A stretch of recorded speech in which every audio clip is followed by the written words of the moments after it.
আমার কথা কি সবাই শুনতে পাচ্ছি? আচ্ছা আচ্ছা, ঠিক আছে ঠিক আছে। তো আমাদের কাজ দেওয়া ছিল গতদিন সম্ভবত 24 এবং 26 নাম্বারটা, তাই না? তো কেন আমি আচ্ছা ঠিক আছে, দেখবো না। আচ্ছা, কোনটা?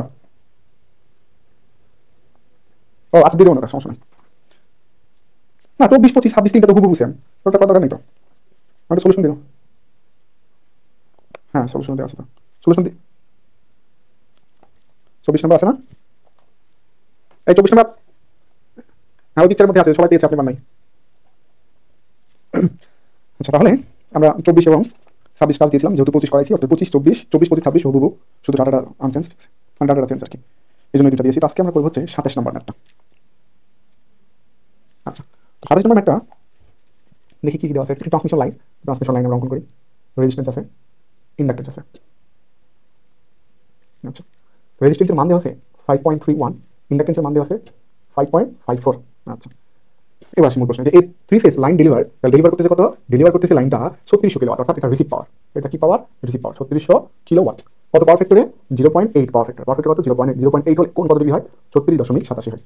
If the sending in voltage, তার মানে সেন্ডিং সাইডের ভোল্টেজ দেওয়া আছে আমাদের, সাপ্লাই ভোল্টেজ কত? 33 কেভি। সেন্ডিং সাইডের ভোল্টেজ দেওয়া আছে 33 কেভি, ঠিক আছে। আচ্ছা, তারপরে বলেছে যদি সেন্ডিং সাইডের ভোল্টেজ 33 হয়, তাহলে রিসিভিং সাইডের ভোল্টেজ, কারেন্ট এবং ট্রান্সমিশন এফিসিয়েন্সি বের করো, ঠিক আছে। তো এই এফিসিয়েন্সি বের করলে বাকি সবই আমাদের বের করতে হবে, সমস্যা নেই। তো দেওয়া আছে, দেখেন যে পাওয়ারটা দেওয়া আছে হচ্ছে রিসিভ সাইডে, ভোল্টেজটা দেওয়া আছে কোন সাইড? Sending side. তাহলে এই সেন্ডিং সাইড যদি পাওয়ার ফেজ ভোল্টেজ আমরা কনভার্ট করি, তাহলে কি হবে? যে 33,000 ভাগ √3, তাহলে আমাদের পরিমাণ আসবে 19,052 ভোল্টেজ।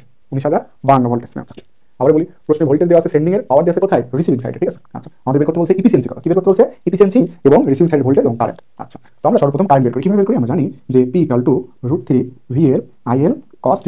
তাহলে IL = কি? যে P ভাগ √3 VL cos θ, ঠিক আছে। আচ্ছা, তাহলে IL মানে লাইন কারেন্ট। এখন পাওয়ারটা যদি হয়, পাওয়ারটা যদি রিসিভের, তাহলে ভোল্টেজটা রিসিভ হতে হবে, পাওয়ার ফ্যাক্টরটা রিসিভ হতে হবে। পাওয়ারটা যদি সেন্ডিং, তাহলে ভোল্টেজটাও সেন্ডিং হতে হবে, পাওয়ার ফ্যাক্টরটা কি হতে হবে? সেন্ডিং হতে হবে।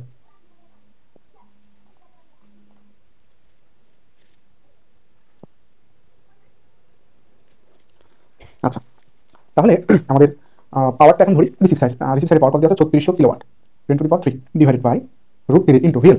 ইনটু কি? ভিএল, ঠিক আছে। আচ্ছা, এখানে এখানে দেখেন যেখানে ভোল্টেজের পরিমাণ কিন্তু দেওয়া নাই, ভোল্টেজের পরিমাণ দেওয়া নাই, তাহলে আমরা রিসিভ ভোল্টেজ ওইরকমই রাখলাম, যেহেতু ভোল্টেজের পরিমাণ দেওয়া নাই। ইনটু কত? cos θ। cos θ এর পরিমাণ তো দেওয়া আছে, প্রশ্নে কত দেওয়া আছে? 0.8। cos θ এর পরিমাণ কত? 0.8। এখন এখন এই ভোল্টেজটা বা এই যে কারেন্টটা, এটা আমরা যে পাওয়ারটা দিয়ে পেলাম, সেই পাওয়ারটা কিন্তু √3 VL IL cos θ দিয়েছিলাম, কিন্তু এখানে √3 VL IL cos θ দিলে হবে না, এখানে দিতে হচ্ছে 3 VPIP cos θ। কেন 3 VPIP cos θ দিব, এটার কথা আমরা একটু পরে গেলে বুঝতে পারবো। তার মানে ফেজ এলিমেন্ট করতে হবে। কোন এলিমেন্ট করতে হবে? ফেজ এলিমেন্ট করতে হবে। তার মানে এটা কি দেবো? 3। তাহলে 3 দিলে এটা কি হলো আমাদের? যে ফেজ এলিমেন্ট, অর্থাৎ ভোল্টেজটা কি হলো? পাওয়ার ফেজের। ভোল্টেজটা কি হলো? পাওয়ার ফেজের। তাহলে P = কি? √3 P = 3 VPIP cos θ। যখনই 3 দেবো তখনই এগুলো হবে কি? পাওয়ার ফেজের। আচ্ছা, এখন আমাদের কারেন্টের যে পরিমাণ আসলো সেটা হচ্ছে কত? যে 3600 গুণন 10⁻³ ডিভাইডেড বাই 3 ইনটু 0.8, কত আসলো? আচ্ছা, যে 15 গুণন 10⁻⁴ divided by VR। Just equation আসলো, ইকুয়েশন কিন্তু আমাদের এখানে সমাধান করা যাবে না। ইকুয়েশনটা কি? আমাদের এখান থেকে সমাধান করা কিন্তু যাবে না, ঠিক আছে। 3600 কিলো ডিভাইড বাই 3 ইনটু 0.8, 1 2 3 5, ও এখানে 5 হবে না, 10⁻⁴ কত? 5। আচ্ছা, ঠিক আছে। তাহলে এবার দেখি, দেখেন আমাদের কারেন্ট পেলাম, কিন্তু কারেন্টের পরিমাণ কিন্তু পাইলাম না। যাই হোক, সমস্যা নাই। সেন্ডিং ভোল্টেজ দেওয়া আছে, কোন ভোল্টেজ? সেন্ডিং ভোল্টেজ দেওয়া আছে। যেহেতু সেন্ডিং ভোল্টেজ দেওয়া আছে, এখন আমরা সূত্র লিখতে পারি VS = VR plus I R cos θ plus XL sin θ। VS = VR plus I R cos θ plus XL sin θ। তাহলে VS এর পরিমাণ কত? 19,052। VR রাখলাম, প্লাস I পরিমাণ 15 গুণন 10⁵ ডিভাইডেড বাই কত? VR। আচ্ছা, ইনটু ইনটু কত? R cos θ। ইনটুটা এই সাইডে লিখি, জায়গা নেই যেহেতু, এখানে লিখি। আর এর কত? 5.31 প্লাস XL কত? 5.54। R cos θ 5.0.8 প্লাস XL কত? 5.54। যদি sin θ বের করি, তাহলে আমরা পাবো হচ্ছে 0.6। তাহলে sin θ মান কত? 0.6। আচ্ছা, দেখলাম। এবার আসি মূল কথা, হ্যাঁ, যে এই যে দেখেন, এই যে ইকুয়েশনটা লিখছি, এটা অ্যাপ্রক্সিমেট ইকুয়েশন লিখছি। কি ইকুয়েশন লিখছি? এটা অ্যাপ্রক্সিমেট। এখানে কিন্তু আমাদের এক্সাক্ট দিয়ে হবে না, এক্সাক্ট দিয়ে হবে না, কারণ এই ম্যাথটা সলভ ফাংশনে করতে হবে। কি ফাংশনে? Solve function. যদি আমরা এক্সাক্ট করতে চাই, তাহলে কি VS = VR plus I Z। VR plus I Z। এখন সলভ ফাংশনে বসাবো, ঠিক আছে। এর ভোল্টেজটা যদি বসাবো, ভোল্টেজ কত? 19,052। 19,052। এখন সেন্ডিং এর তো কোন থাকে? সব ম্যাথে দেখছি সেন্ডিং এর অবশ্যই অবশ্যই কি থাকবে? কোন থাকবে। এখন সেন্ডিং এর প্রশ্নে কি সেন্ডিং এর কোনো কোণ দেওয়া আছে? না, প্রশ্নে সেন্ডিং এর কোনো কোণ দেওয়া নাই। যেহেতু সেন্ডিং এর কোনো কোণ দেওয়া নাই, সুতরাং এটা দিয়ে হবে না, কারণ এটা এক্সাক্ট মেথড। আর এক্সাক্ট মেথডে সেন্ডিং এর কোণ বের হয়। আর যেহেতু সেন্ডিং এর মান দেওয়া আছে প্রশ্নে, কিন্তু কোণ দেওয়া নাই, তার মানে এই মেথডে হবে না। তাহলে কোন ছাড়া কোন মেথড হয়? কোন ছাড়া কিন্তু অ্যাপ্রক্সিমেটলি মেথড হয়। তাই আমরা এটা অ্যাপ্রক্সিমেটলি মেথড করছি। এবার আসে দ্বিতীয় কথা। দেখো, এইগুলা কি সবসময় পারফেক্ট হয়? এই ইকুয়েশন সবসময় কি হয়? পারফেক্ট হয়। এখন কারেন্টের মান এখানে বসাবো, তো এই যে কারেন্টের মান বসানোর সময় যে আরটা, সেটা তো পারফেক্ট হতে হবে। আরটা কি ফেজ ভোল্টেজ হতে হবে, যদি আরটা লাইন ভোল্টেজ নেই তাহলে তো ফেজ ভোল্টেজ এটা লাইন ভোল্টেজ তাহলে মিলবে না। এই জন্য আমরা কি লিখছিলাম P equal to 3 VP I cos θ, তার মানে এই ভোল্টেজটা ফেজ দিছি, এই ফেজ ভোল্টেজ মানে রিসিভ সাইডে কি ফেজ ভোল্টেজ দিছি, যাতে কি কারণ দিছি, কারণ এই ইকুয়েশনটা আমরা এই ইকুয়েশনে কি ফেলাবো, যার জন্য এখানে লাইন ভোল্টেজ দিলে হবে না, এটা কি নিতে হবে ফেজ ভোল্টেজ উপাদান নিয়ে করতে হবে কিন্তু। আচ্ছা দেখেন তো যতটুকু লিখেছি এতটুকু সমস্যা আছে কিনা কারোর, যতটুকু লিখেছি এতটুকুতে সমস্যা আছে কিনা কারোর, সবাই কি শুনতে পাচ্ছি? যতটুকু লিখেছি এতটুকুতে সমস্যা আছে কিনা কারোর?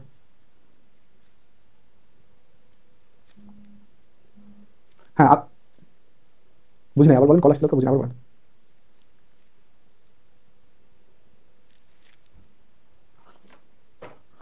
এটা শর্ট ট্রান্সমিশন লাইনের না, কারণ কোনো ক্যাপাসিটেন্স দেওয়া নাই প্রশ্নে। শর্ট ট্রান্সমিশন তো ক্যাপাসিটেন্স কি করা হয় না, ধরা হয় না। ক্যাপাসিটর যদি থাকে তাহলে ধরুন সেটা হচ্ছে মিডিয়াম ট্রান্সমিশন লাইন, আর ক্যাপাসিটর যদি না থাকে তাহলে বুঝবেন সেটা শর্ট ট্রান্সমিশন লাইন। পরিবাহী দৈর্ঘ্য দিয়ে না, সবসময় ক্যাপাসিটর দিয়ে দেখবেন, ঠিক আছে? একটা শর্ট ট্রান্সমিশন লাইনেও ক্যাপাসিটেন্সের মান পাবেন না, সেটাই তো বললাম, দেওয়া না থাকলে। বুঝি নাই। আচ্ছা আর কোনো প্রশ্ন আছে? আচ্ছা তাহলে এখন এখান থেকে যদি আমরা সলভ দিই তাহলে কিন্তু মান চলে আসবে, কত আসবে, যে ভিআর ইকুয়াল টু 18,435.92 ভোল্টেজ। তাহলে ভিআর কত আসলো, যে ভিআর ইকুয়াল টু 18,435.92। আচ্ছা আরেকটা ভ্যালু আছে সলভ ফাংশনে, সেটা কত হয় 616, কত ভোল্টেজ 616। আচ্ছা এখন যদি আমরা এই ইকুয়েশনটাকে সলভ করি, সলভ ফাংশন করি, তাহলে আসবে, বা সলভ করে যাই করি না কেন আসবে হচ্ছে 18,435.92 অথবা 616। এখন যেহেতু মান দুইটা আসছে, যেহেতু মান কয়টা দুইটা আসছে, তাহলে আমরা কোন মানটা নেব, মান যেহেতু দুইটা আসছে তাহলে আমরা এখন দেখবো যে কোন মানটা এখানে নিতে হবে। আচ্ছা সাপ্লাই দিচ্ছি কত 19,052, সাপ্লাই কত দিচ্ছি 19,052। এখন এখানে যদি 616 পাই, সেই কন্ডাক্টর কিন্তু ব্যবহার উপযোগী না, সেই কন্ডাক্টর ব্যবহার উপযোগী না। তাহলে যা সাপ্লাই দিচ্ছি তার আশেপাশে থাকতে হবে, সাপ্লাই ভোল্টেজ এবং রিসিভ ভোল্টেজ কি থাকতে হবে, আশেপাশে থাকতে হবে, তবেই আমরা সেই কন্ডাক্টর ব্যবহার উপযোগী মনে করব, তাহলে 19,000 আছে, 19,000 আশেপাশে কোনটা 616 নাকি 18,000? অবশ্যই 18,000, তার মানে এটা আমাদের হবে না। অর্থাৎ আমরা রিসিভ প্রান্তের ভোল্টেজ পেয়েছি 18,435.92, কোন ভোল্টেজ, ফেজ ভোল্টেজ পেয়েছি, রিসিভ প্রান্তে কি ফেজ ভোল্টেজ পেয়েছি, ঠিক আছে? আমাদের প্রশ্ন বলছে রিসিভ সাইড ভোল্টেজ, ভেরিফাইবল লাইন প্রশ্নে কখনো ভোল্টেজ চাইলে সেটা অবশ্যই লাইন ভোল্টেজ নিয়ে অ্যান্সার লিখতে হয়। তাহলে আমরা এখন লিখতে পারি যে ভিআর পার লাইন √3 ইন্টু 18,435.92। তাহলে আমাদের রেজাল্ট কত আসবে, যে 31,930 ভোল্টেজ। এই হচ্ছে আমাদের অ্যান্সার। তারপরে প্রশ্ন বলছে কি, যে কারেন্ট বের করো, তো কারেন্টের ইকুয়েশন তাকে জানি, তাহলে এখানে আমরা ভিআর এর মান বসাই দিই 15 গুণন 10⁵। আচ্ছা এই ভিআরটা কিন্তু ফেজ, আমরা আগে বলেছি তাই না, তাহলে নেই যে 18,435.92। তাহলে কারেন্টের পরিমাণ কত পেলাম আমরা 81.36, 81.36। এই হচ্ছে আমাদের নির্ণীত অ্যান্সার। তারপর প্রশ্ন আবার বলছে যে ট্রান্সমিশন এফিসিয়েন্সি বের করো, ট্রান্সমিশন কি এফিসিয়েন্সি বের করো, ঠিক আছে? ট্রান্সমিশন এফিসিয়েন্সি বের করো। তো সেন্ডিং পাওয়ার মানে কি, যে রিসিভ পাওয়ার যোগ লস মানে 3I² আর। আচ্ছা রিসিভ পাওয়ারের প্রশ্ন বলতে আছে 3600 কিলোওয়াট, 3600 কিলোওয়াট যোগ 3 ইন্টু আই পরিমাণ 81.36 স্কোয়ার ইন্টু আর এর ভ্যালু কত 5.31। তাহলে সেন্ডিং পাওয়ার পাবো হচ্ছে আমরা 3600 গুণন 10⁵ যোগ 3 ইন্টু 81.36 স্কোয়ার ইন্টু 5.31, 37 এই পরিমাণ পাওয়ার পেলাম। কোথায়, সেন্ডিং পয়েন্টে এই পরিমাণ পাওয়ার পেলাম, ঠিক আছে? এখন আমরা এফিসিয়েন্সি বাই করতে পারি, যে এফিসিয়েন্সি মানে আউটপুট বাই ইনপুট, আউটপুট মানে রিসিভ পাওয়ার, তাহলে আউটপুট বাই ইনপুট ইনটু কত 100, তাহলে দিলেই আমরা মান পেয়ে যাবো। তো রিসিভ পাওয়ার ভ্যালু কত দেওয়া আছে, রিসিভ পাওয়ার ভ্যালু দেওয়া আছে 3600 কিলোওয়াট, তাহলে 3600 কিলোওয়াট মানে 36 গুণন 10⁵ ডিভাইড বাই সেন্ডিং পাওয়ার পেয়েছি কত, এই যে 3754 কিলোওয়াট, তাই না? 3705 কিলোওয়াট, যাই বসাই এখানে 3705447832 ইনটু 1000, তাহলে দিলেই এফিসিয়েন্সির মান পেয়ে যাবো কত 97.15%। এই হচ্ছে আমাদের নির্ণীত অ্যান্সার। বলো, ভিআর এর মান দুটোই হবে, এটা দ্বিঘাত না, অবশ্যই স্কয়ার আছে, এটা ভাঙলে আর স্কয়ার হবে। এখানে কি আছে, লসাগু না, লসাগু এখানে স্কয়ার নিয়ে চলে আসবে।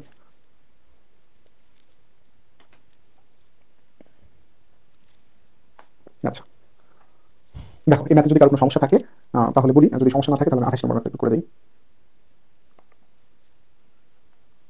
আচ্ছা নেট ছিল না এই কথা বলিও না।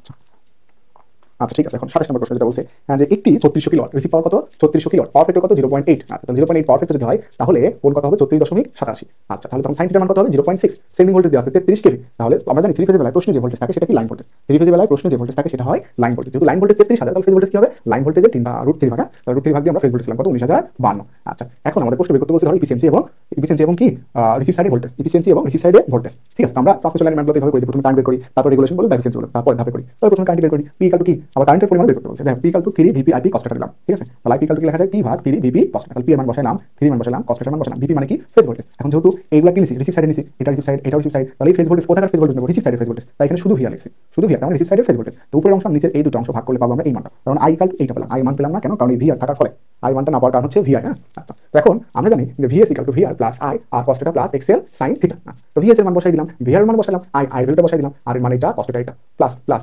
এক্সএল এর মান কত 5.4 ইনটু sin θ, sin θ এর মান কত 0.6। তাহলে এখান থেকে যদি আমরা সলভ ফাংশন দেই তাহলে মান দুটো চলে আসবে, একটা আসবে 8435.92 আর একটা মান আসবে কত 616। যেহেতু আমাদের সেন্ডিং ভোল্টেজ 19052, সুতরাং রিসিভ ভোল্টেজ 19052 এর আশেপাশে হবে। 19052 এর আশেপাশে কোনটা, 18435.92, এটা আমরা রাখলাম।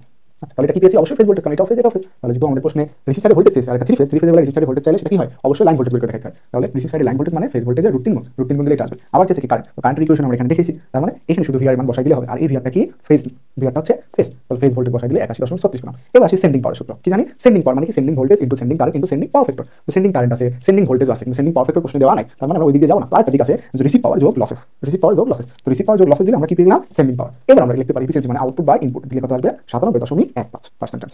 দেখেন কার কোনো সমস্যা এখনো আছে কিনা, আর কোনো সমস্যা যদি এখনো থেকে থাকে তাহলে বলতে পারি।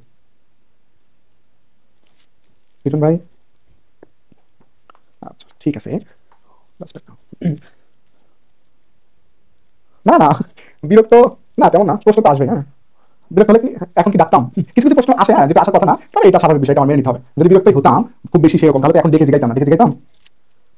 মানে এটা আমরা মেনে নিবই যে প্রশ্ন কোন প্রশ্নটা করা উচিত কোনটা উচিত না, এটা আসলে তো আমরা যখন স্টুডেন্ট ছিলাম তখন আমরাও বুঝতাম না। তো এখন যারা স্টুডেন্ট আছে হোক বড় বা ছোট হোক আমার, তারাও বুঝবে, এটা স্বাভাবিক বিষয়, তাই না?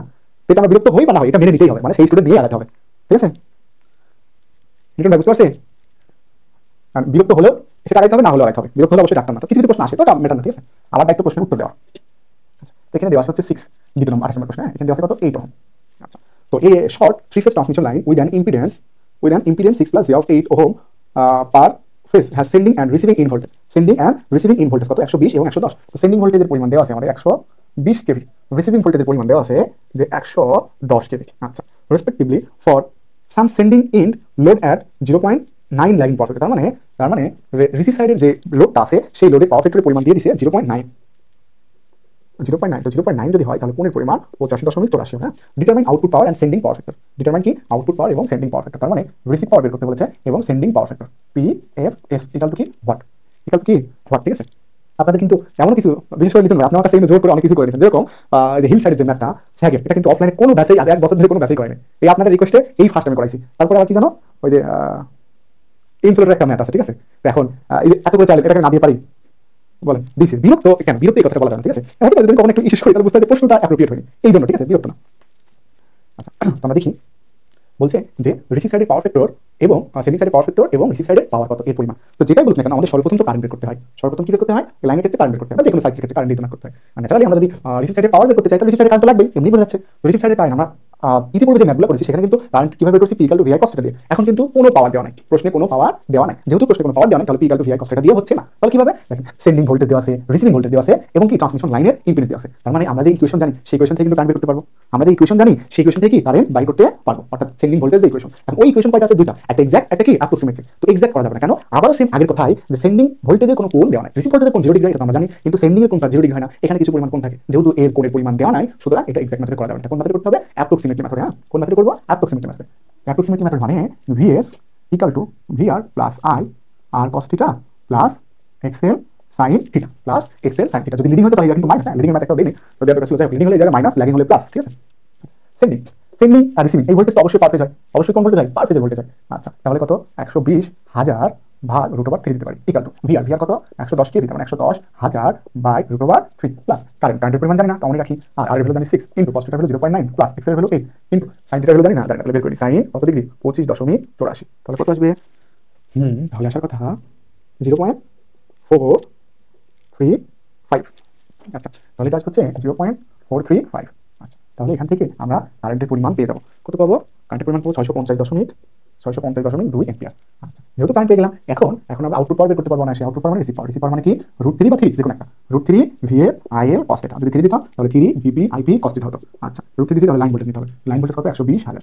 আচ্ছা, কিন্তু লাইন কারেন্ট কত 650.2। রিসিভ সাইডের পাওয়ার কিন্তু প্রশ্নে দেওয়া আছে কত 0.9, তো 0.9 দিলাম। তাহলে আমাদের রিসিভ সাইডের পাওয়ারের পরিমাণ চলে আসবে হচ্ছে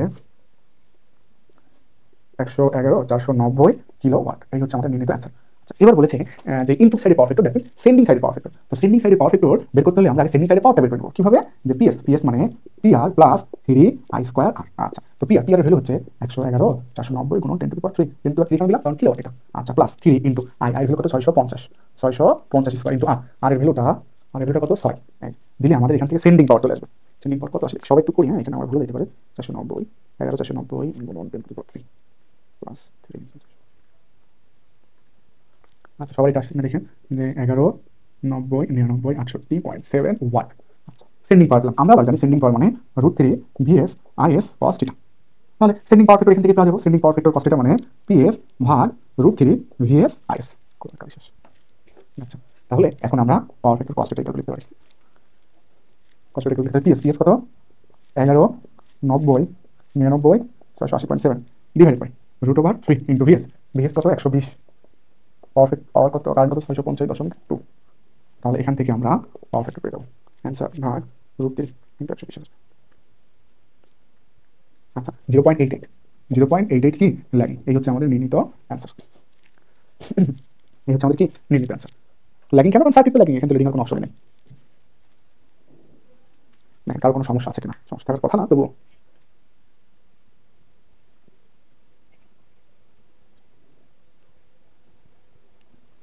কোথায় কি করছি,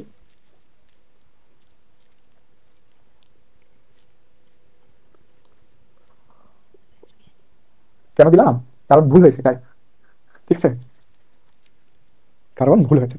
হ্যাঁ, না না, ওই যে বললাম যে এই যে সেন্ডিং এর কোন দেওয়া নাই তাই। সেন্ডিং এর ভূমি এক্সাক্ট মানে কি, এক্সাক্ট মানে সবকিছু আসবে, কোন সব আসবে। তো সেন্ডিং তো শুধু ভূমি বরাবর থাকে না, সেন্ডিং ভূমি থেকে একটু আগায় থাকে, আমরা ইয়েতে দেখছি, ভেক্টর দেখছি। সুতরাং কত ডিগ্রি আগায় এটা তো প্রশ্ন দিয়ে দিতে হবে, যেহেতু প্রশ্ন এটা দিয়ে দিই নাই, সুতরাং এটা এক্সাক্টলি করা যাবে না। তার কোনো সমস্যা যদি থাকে, ঠিক আছে।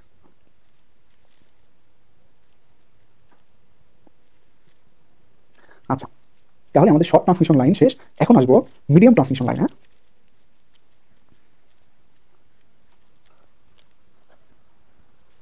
মিডিয়াম ট্রান্সমিশন লাইনের পরে দীর্ঘ ট্রান্সমিশন লাইন, তারপরে আছে হচ্ছে ফ্যারাডে ইফেক্ট। বলো, কথা বলতে বলতে আগেই আমি কথাটা শেষ করতেই দাও না আমার। মিডিয়াম ট্রান্সমিশনের পরে কি আছে, দীর্ঘ ট্রান্সমিশন লাইন, তারপরে আছে ফ্যারাডে ইফেক্ট। ফ্যারাডে ইফেক্ট হলে আমাদের শেষ। বলো বলো, দেখো হারা গেছে।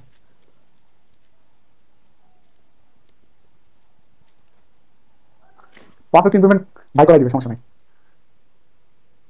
বাই শেষ করে, আমি তো গতকালকে বলছি। আচ্ছা, আমি তো গতকালকে বলছি কি করে তারা দেখি। গতকাল নাই ভাইরে বললাম, ভাইকে করে দিতে, বললাম আচ্ছা ঠিক আছে।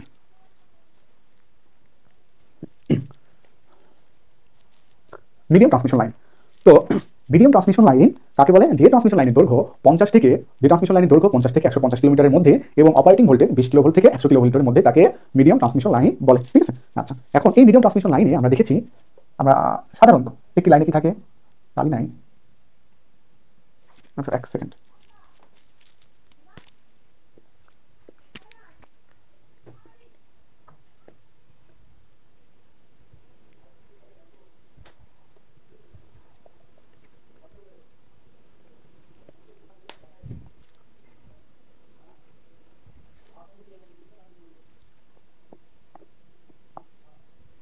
মিডিয়াম ট্রান্সমিশন লাইনে আমরা দেখেছি, না ন্যাচারালি ট্রান্সমিশন লাইনের উপাদান হচ্ছে তিনটি।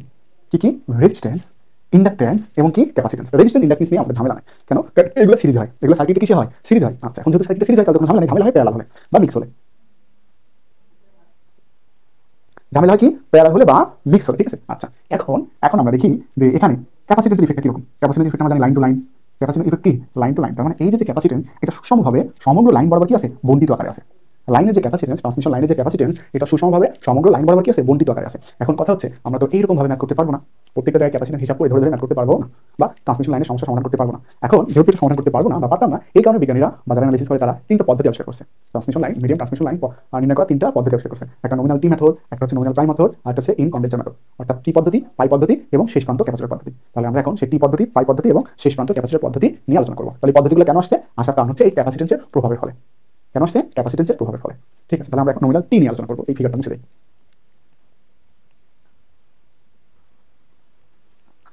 আচ্ছা, নমিনাল টি তার মানে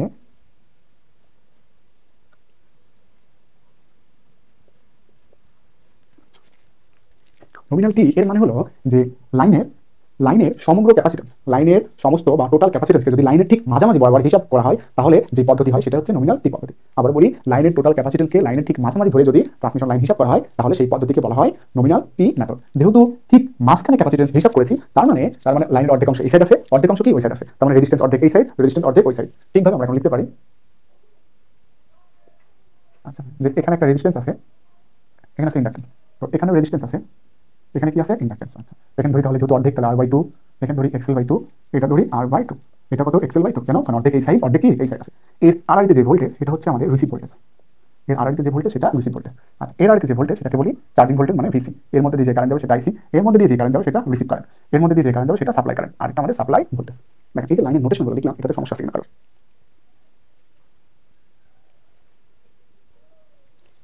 আচ্ছা তাহলে আমরা এখন আচ্ছা হ্যাঁ এখন আমরা সামনের দিকে আগে। হ্যাঁ, তো প্রশ্ন প্রথমে কি থাকে, আমরা এখন তো প্রশ্ন করেছি সমাধান।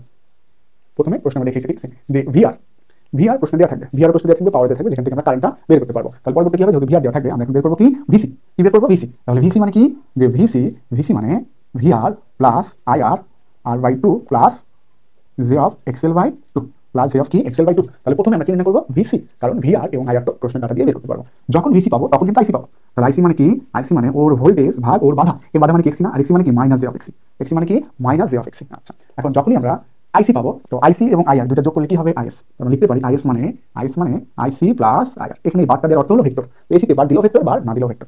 আচ্ছা, তারপরে আসি যখনই আইএস পেয়ে যাবো আমরা তখনই ভিএস পাবো। ভিএস মানে হচ্ছে এখন এখানে যদি কেভিএল দিই তাহলে এই ভোল্টেজ যোগ এই ভোল্টেজ তাই কি ভিএস। সেম ভাবে এই ডিসি নির্ণয় করছি, এর ভোল্টেজ মানে কি এই ভোল্টেজ যোগ এই ভোল্টেজ, কেভিএল দিলে যে কথা নরমাল চিন্তা করলে সেই কথা। সেম ভাবে এর ভোল্টেজ মানে কি এর ভোল্টেজ মানে কি এর ভোল্টেজ যোগ এর ভোল্টেজ, নরমালি দেখলেও যা হচ্ছে কেভিএল দিলে কি সেই কথা। তাহলে ভিএস ইকুয়াল টু লিখতে পারি যে VC plus is r/2 plus j of xl/2 plus j of কি xl/2। আচ্ছা, এরপর তো জানি যে পিএস মানে এগুলো তো আমরা কি দেখাবো, পিএস মানে √3 VS IS cos theta S, এগুলো তো লাইন আছে √3 দিছি। তারপরে এফিসিয়েন্সি মানে আউটপুট বাই ইনপুট, রেগুলেশন মানে sending minus receiving by receiving, এগুলো তো জানি, এগুলো লিখলাম না, ঠিক আছে। আচ্ছা, এবার আসি হচ্ছে ভেক্টর ডায়াগ্রাম। এবার আসবে কি সে ভেক্টর ডায়াগ্রাম, খুব স্লোলি আপনি একটু দেখেন, মনোযোগ সহকারে দেখেন ভেক্টর ডায়াগ্রামটা। আচ্ছা, সর্বপ্রথম কি পাই আমরা, আর পাই। তাহলে আর এর অনুপাতে আমরা এখানে লিখবো। আচ্ছা, এটা হচ্ছে কি ভি আর, আচ্ছা এটা কি ভি আর। আচ্ছা, তো ভি আর তারপরে কি প্রশ্ন থেকে পাই আইআর, প্রশ্ন থেকে পাই কি আমরা আইআর। তো আইআরটা ল্যাগিং ধরি আমরা, ম্যাক্সিমাম লোড ল্যাগিং হয়, ল্যাগিং ধরে অঙ্কন করবো। ল্যাগিং মানে পিছন দিকে থাকবে, এই যে ল্যাগিং আইআর। রিসিভ ভোল্টেজ থেকে রিসিভ কারেন্ট পিছন দিকে থাকা মানে power factor lagging, receive power factor lagging. যখন আইআর পেয়ে যাবো তখন দেখেন ভিসি পাবো কিভাবে, ভি আর এর সাথে যোগ দেবো কি আইআর/2, মানে এটা একটু ভেঙে লিখলে কি পাবো যে V R plus IR r/2 plus j of IR xl/2 plus j of IR xl/2। তাহলে ভিআর পেয়েছে এর সাথে কি আইআর ইনটু r/2 যোগ করবো। আমরা আগেও দেখেছি যে কারেন্ট যেদিকে যাবে রেজিস্টিভ ড্রপটাও কি সেদিকে যাবে, তো এটা কি রেজিস্টিভ ড্রপ না, তাহলে কারেন্ট যেহেতু এই দিকে যাচ্ছে রেজিস্টিভ ড্রপ ওই দিকে যাবে, তাহলে সেম বরাবর কি যাবে রেজিস্টিভ ড্রপ মানে আইআর r/2। তারপরে অংশ কি আছে আইআর xl/2। এখানে আবার এই আইআর এর মানে কারেন্টের সাথে আর কত ডিগ্রি আছে, যে মানে 90 ডিগ্রি, 90 ডিগ্রি আর উপরে যাবে, 90 ডিগ্রি আমরা আর উপরে তুলবো, এই যে 90 ডিগ্রি আমরা উপরে তুললাম, জে অফ আইআর xl/2। এখন VR IR r/2 IR xl/2 এই তিনটা যোগ করলে কি পাবো ভিসি। তাহলে ভিসি আমরা এখন যোগ করে দিই তিনটা, এই যে তাহলে এটার নাম কি ভিসি, এই ভাগটার নাম কি ভিসি। যখন ভিসি পাবো তখন কি পাবো আইসি, যখন ভিসি পাবো তখন কি পাবো আইসি। তো দেখেন এখানে কি আছে মাইনাস, যে না এটা যদি আমি একটু উপরে তুলি তাহলে কি হবে যে জে অফ ভিসি বাই কি এক্সি। নিচে কোন মাইনাস থাকলে কোনটা উপরে গেলে প্লাস হয়, নিচে কোন মাইনাস থাকলে কোনটা উপরে গেলে কি হয় প্লাস হয়। তাই এখানে মাইনাস ছিল উপরে তুলছি প্লাস। তাহলে আইসি মানে কি, আইসি মানে যে ভিসি হবে তার থেকে আর কত ডিগ্রি যাবে 90 ডিগ্রি। আইসি মানে যে ভিসি হবে সেই ভিসি থেকে আর 90 ডিগ্রি কি এগিয়ে থাকবে, কারণ এখানে যে আছে তাই না, 90 ডিগ্রি মানে এই দিকে যাবা, যেহেতু প্লাস 90 তাহলে এদিকে যাবো, ভিসি এটা না, তাহলে এর থেকে 90 ডিগ্রি একটু ছড়াই দিই, তাহলে এই যে থেকে 90 ডিগ্রি কোনটা এইটুকু হলো আমাদের কত 90 ডিগ্রি। তাহলে এটাই আমাদের কি আইসি, অর্থাৎ চার্জিং ভোল্টেজ থেকে চার্জিং টাইম কি 90 ডিগ্রি লিড করবে, ঠিক আছে। এখন যেহেতু এখানে আইসি আছে, কোথায় এই জায়গায় আইসি আছে, একটু বড় করে দিই তাহলে বুঝতে সুবিধা হবে।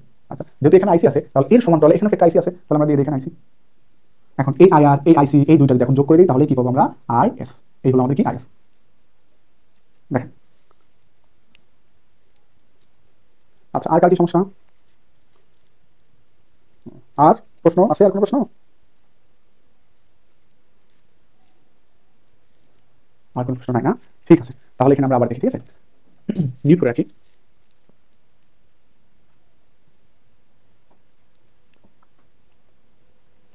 তো এখানে যেটা আছে কোনটা, এই যে ক্যাপাসিটর, এটা কি ক্যাপাসিটর। তো ক্যাপাসিটর এর কারেন্ট ক্যাপাসিটরের ভোল্টেজ থেকে 90 ডিগ্রি লিড করে। আমরা জানি ক্যাপাসিটরটা কি পিওর, তাহলে পিওর ক্যাপাসিটর পারফেক্ট হয় কি লিডিং, তাহলে লিডিং মানে কি ভোল্টেজ থেকে কারেন্টটা কি এগিয়ে থাকবে। যেহেতু এখানে পিওর ক্যাপাসিটর তাহলে এর কারেন্ট এর ভোল্টেজ থেকে 90 ডিগ্রি করবে এগিয়ে যাবে, তাহলে ওর ভোল্টেজ মানে কি ভিসি, তাহলে এই ভিসি থেকে 90 ডিগ্রি সরে যাবে কি ভিসি কারেন্ট মানে আইসি। তাহলে 90 ডিগ্রি যদি এখান থেকে সরাই দেই তাহলে আসবে কিন্তু এখানে, এটা আসলে কি আইসি এই যে ভিসি, এই ভিসি কত ডিগ্রি সরে গেল 90 ডিগ্রি সরে গেল। আচ্ছা, এখন 90 সরে এটা লেখার দরকার নাই। এখন আইসিটা একদিকে গতদিন দেখেছি আমরা, তো আবার বলি আইসিটা একদিকে আইআরটা আরেকদিকে, আইসিটা একদিকে আইআরটা কি আরেকদিকে। তাহলে এইভাবে থাকলে কি যোগ করা যায় না, যোগ করা যায়। তাহলে কি করতে হবে সামান্তরিক অঙ্কন করতে হবে। তো আইসির সমান্তরালে কি আছে আইসি আছে, তাহলে আইসি লিখি আমরা, এটা কি আইসি। সেম ভাবে আইআর সমান্তরালে কি আছে, আইআর আছে, এই যে আইআর সমান্তরালে কি আইআর আছে। তাহলে দেখেন এটা হচ্ছে আমাদের কি আইআর, মানে এই যে ডট ডট এটা আইআর আর এই ডট ডট কি আইসি। তাহলে এই দুজন মিলিত হচ্ছে কোথায় এখানে, অর্থাৎ এই যে লব্ধি সমান্তরিকে বা মিল বিন্দু যেটা, সেটা হচ্ছে আমাদের এখন কি সাপ্লাই কার্ভ। আর কোনো প্রশ্ন? আচ্ছা প্রশ্ন নাই না, তো এটার ম্যাথ এখন ধরো না, এখন ম্যাথ ধরলে 30 মিনিট লেগে যাবে। ম্যাথ ধরবে না কি? 1 মিনিট একজন। হ্যাঁ লিটন ভাই কি বলছেন বলেন। ও হ্যাঁ এখন শেষ হয়নি, সরি সরি এখন শেষ হয়নি। আচ্ছা তো আমরা এখন কি পেলাম, আইএস। তো এদিকে তাকাই, ভিসি পেয়েছি, ভিসির পরে আইসি পেয়েছি, আইসির পরে কি আইএস। এখন আইএস যখন পাবো তখন কি পাবো, ভিএস। ভিএস মানে কি ভিসি। আজকে এটা একটু ভেঙে লিখি, যে VC plus IS R by 2 plus j of IS XL by 2। আচ্ছা তাহলে আমরা এখন দিতে পারি যে ভিসি, ভিসির সাথে কি হবে আইএস আর বাই 2। আমরা জানি কারেন্ট যেদিকে যাবে রেজিস্টিভ ডটটা সেদিকে যাবে, অর্থাৎ আইএস যেদিকে যাবে আইএস আর বাই 2 সেদিকে যাবে। আইএসটা এই দিকে গেছিল, আইএস আর বাই 2 ওই দিকে যাবে, ওই দিকে এই যে তো এটা কি আইএস আর বাই 2। আচ্ছা তারপরে কি আইএস এক্সেল বাই 2, ওর সাথে আরো জে আছে, মানে আরো 90 ডিগ্রি আছে, তাহলে আরো 90 ডিগ্রি আগে দেই, এই যে of IS XL by 2, XL by কি 2। তাহলে ভিসি আইএস আর বাই 2 যোগ j of IS XL by 2, এই তিনটা যদি যোগ করে দেই তাহলে আমাদের আসবে কি, আমাদের আসবে হচ্ছে সাপ্লাই ভোল্টেজ, সেন্ডিং ভোল্টেজ। এখন সেন্ডিং ভোল্টেজ, সেন্ডিং ভোল্টেজ আচ্ছা রিসিভ ভোল্টেজ, না এই যে রিসিভ ভোল্টেজ এবং রিসিভ কারেন্ট, রিসিভ ভোল্টেজ এবং রিসিভ কারেন্ট এই দুজনের মধ্যে যে পাওয়ার ফ্যাক্টর সেটাকে বলি আমরা থিটা আর, মানে রিসিভ সাইডের পাওয়ার ফ্যাক্টর কোণ। সেন্ডিং ভোল্টেজ এবং সেন্ডিং কারেন্ট, সেন্ডিং ভোল্টেজ এবং সেন্ডিং কারেন্ট এই দুজনের মধ্যে যে পাওয়ার ফ্যাক্টর বা যে কোণ সেটাকে বলি আমরা কি, যে সেন্ডিং সাইডের পাওয়ার ফ্যাক্টরের কোণ। দেখেন সমস্যা আছে কিনা কারোর, কোন চিত্র? আইএস আর বাই 2 যেখানে আছে, ভিসি, ভিসির পরে হবে কি আইএস আর বাই 2, তো ভিসিটা শেষ কোথায়, ভিসিটা শেষ এখানে, তাহলে এখান থেকে আইএস আর বাই 2 হবে। সোজাসুজি কেন হবে, এর সোজাসুজি কেন হবে, কারণ আইএসটা তো ভূমি থেকে একটু পেছনের দিকে নেমে গেছে না, তাহলে এখানে ভূমি থেকে একটু পেছনের দিকে নেমে যাবে, কারণ এখানে আইএস আছে না। আচ্ছা আর কারো কোনো কথা আছে এখানে? নাই, ঠিক আছে। তাহলে আজকে আমরা এইটা প্রমাণ করলাম বা ভেক্টর চিত্রগুলো সমস্ত কিছু দেখলাম। আগামী দিন আমরা এই বিষয়ে একটা ম্যাথ করবো, ম্যাথ করে তারপরে আমরা আবার নমিনাল প্যারামিটারে যাবো। ঠিক আছে, সবাই ভালো থাকবেন, সুস্থ থাকবেন, আল্লাহ হাফেজ। ওয়ালাইকুম আসসালাম।